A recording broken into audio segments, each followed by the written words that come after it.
Hello, everyone, and welcome to our weekly cyber threat intelligence briefing. Today is June 12th, and we'll be covering the most recent cutting-edge trends that our threat intelligence team is witnessing in the trenches. My name is Keith Wojcicki, Global Head of Threat Intel. This week, we are joined by Senior Vice President George Glass, Vice President Dave Truman, Senior Associate Ryan Hicks from our Cyber Threat Intel team. We'll be covering the following trends our team is concentrating on: Barracuda, FortiGate, the VPN vulnerability, Chrome 0-Day, SYSTEMBC, POWERDROP, and VIDAR. So with that, I'm going to turn it over to George to talk about Barracuda. Thank you very much, Keith. So we have an update on the previous reporting that we did on Barracuda because of an announcement that they made on their website. So if you remember, Barracuda email security gateways, the appliances have been being exploited since at least October of 2022, and a backdoor has been placed on some of those compromised devices. This is according to Barracuda. Barracuda has rolled out patches to appliances worldwide, and that is directly controlled by them, as it is an appliance device. And they have stated that they've reached out to customers who they believe have impacted devices that were compromised.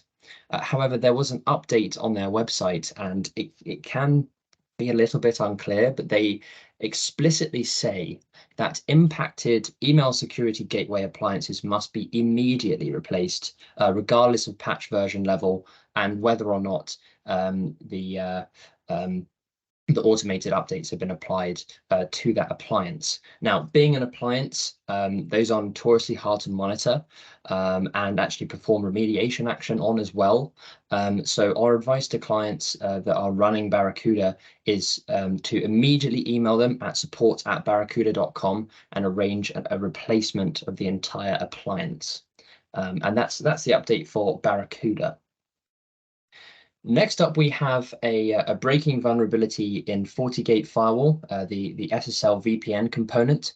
And it appears that a remote code execution vulnerability exists in all versions of this particular product.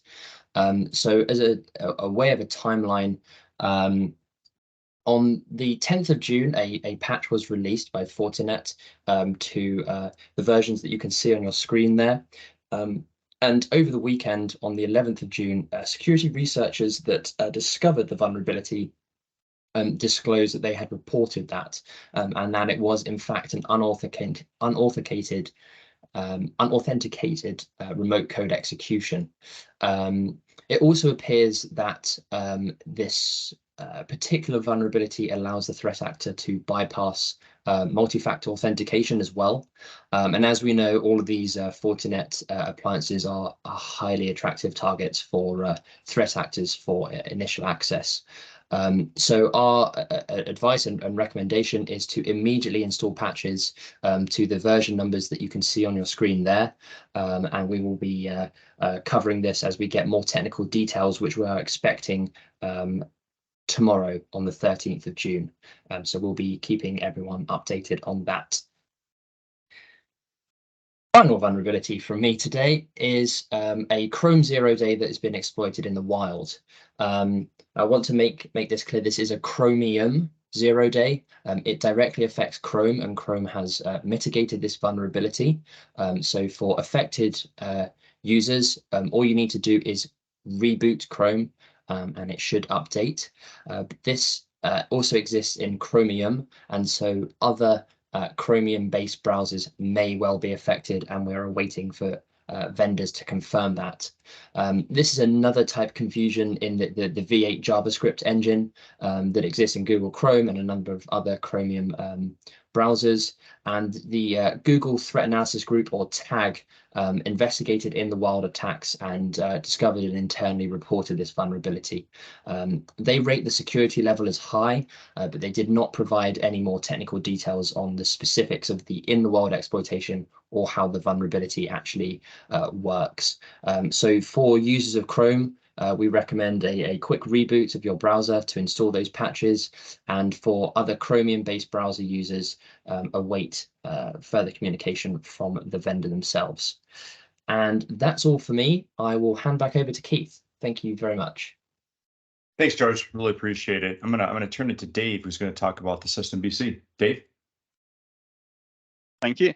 So Quoral CTI has seen a rise in the use of SYSTEMBC commodity malware by several threat groups.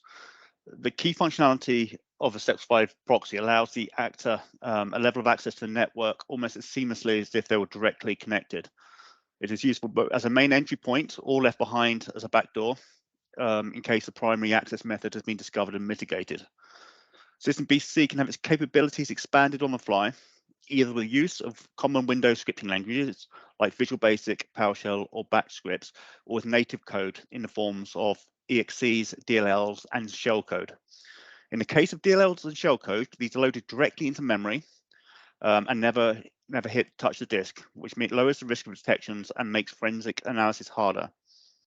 PowerShell tends to be run with hidden windows and execution policy bypass set, and persistence is maintained via scheduled task, commonly with C Windows task wow64.job file. In order to protect the location of threat actors, SYSTEMBC has incorporated the use of the Tor network, SYSTEMBC itself has been associated with several groups recently, such as Blackbuster, Cuba, Bootloader, Cobalt Strike, and Emotet. Thank you. Hand it back to Keith. Thanks, Dave. Really appreciate that. I'm gonna round it up with Ryan talking about PowerDrop and how VIDAR InfoSeal are working in the new campaigns. So, Ryan, over to you. Thanks, Keith. Yeah, so a new malicious PowerShell script named PowerDrop has been uncovered by Adleman Threat Research, and the malware's so far been observed targeting very specifically the US aerospace industry. The malware was found within the network of a domestic aerospace defense contractor in May this year. And its name derives from the use of Windows PowerShell and the inclusion of DRP or drop string within the code for padding. So upon examination, the research team determined that the malware is comprised of a novel PowerShell and WMI persisted remote access tool.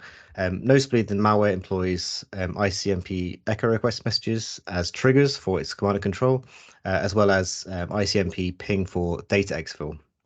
The malware executes a PowerShell command through WMI service, and the PowerShell script is passed as a single command line argument to the native Windows binary and subsystem. And for obfuscation, the PowerShell code is encoded using base64 and is also not stored on disk as a PS1 script file as would commonly be seen.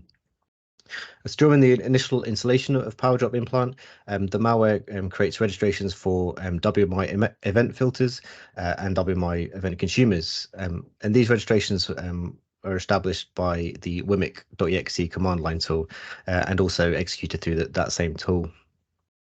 And the source of these kind of event filters and consumer registrations remains unidentified, so that kind of initial access and execution. However, it remains likely that the malware either exploits previously known vulnerabilities to gain access, such as kind of through phishing or drive-by downloads. And while this specific threat actor behind the malware is yet to be identified, the research team that found it kind of raised suspicions that nation-state aggressors may be involved. And that suspicion kind of lies with the timing of the discovery coinciding with this kind of heightened research and development around the kind of missile programs and aerospace development amid the ongoing war in Ukraine. And just to round up this story, although the kind of core structure of the threat may not be highly sophisticated, its ability to evade detection and its really specific targeting on this sector and subsector, again, indicate that involvement in more kind of advanced actors potentially. Unfortunately, there was not a huge amount of information released around the kind of further context surrounding PowerDrop. It was very much specifically on the tool itself. However, something that we are going to kind of track it, and hopefully more information will be released. However, we do recommend individuals, organizations, particularly within the aerospace defense industry or sort of defense contractors around that kind of sector, to really have a look at the in-depth analysis written up and linked within our weekly report. And there were a few detections kind of raised by the research team, and we've passed these on to our detection engineering team who are working to implement these detections for our technologies. Next slide, please. So moving on to the last story. So a new campaign pushing VIDAR, information stealer, has begun targeting online sellers. In this new campaign, threat actors have used phishing emails and website contact forms to send out fake complaints complaining that the store has deducted, in this case, $550 from their customer's bank account, all obviously fake. The emails included a bit.ly link, which is a shortened URL, and this led to the claims bank statement. Upon clicking the link, the victim is presented with a website that is a fake cloned Google Drive. And in most cases, the page says that the preview is unavailable, prompting the user to download the bank statement.pdf in this case, which actually downloads bank statement SCR, which is a screensaver executable file. And that particular file is identified as VIDAR, which has the ability to steal a number of different artifacts, as you can see on that third to last bullet point. And stolen information then just gets uploaded to the remote server. VIDAR tends to see quite a wide range of delivery methods. Back in kind of mid-2022, we saw it abusing HTML help files in phishing campaigns. And more recently, we saw it being delivered through both Google Ads advertising and fake cracked software downloads. And that was end of 2022, kind of early 2023. So VIDAR really comes in many different delivery forms, but just to note, all of those really are kind of summarized in as social engineering. So kind of targeting users to do something to execute VIDAR on their system. So really recommendation for VIDAR in general, as well as this particular threat, is that kind of informing users and educating users of these kind of different techniques as we kind of raise them as threats. And with that, I'll hand back to Keith to close us off. Thank you. Thanks, Ryan. Really appreciate it. And a big thank you to everyone that's taken the time to tune in today's weekly intelligence briefing. We hope you found this session informative. We do hope you enjoyed the rest of your day, and make sure you tune into next week again to listen to all the new threats we see. Have a great week, guys.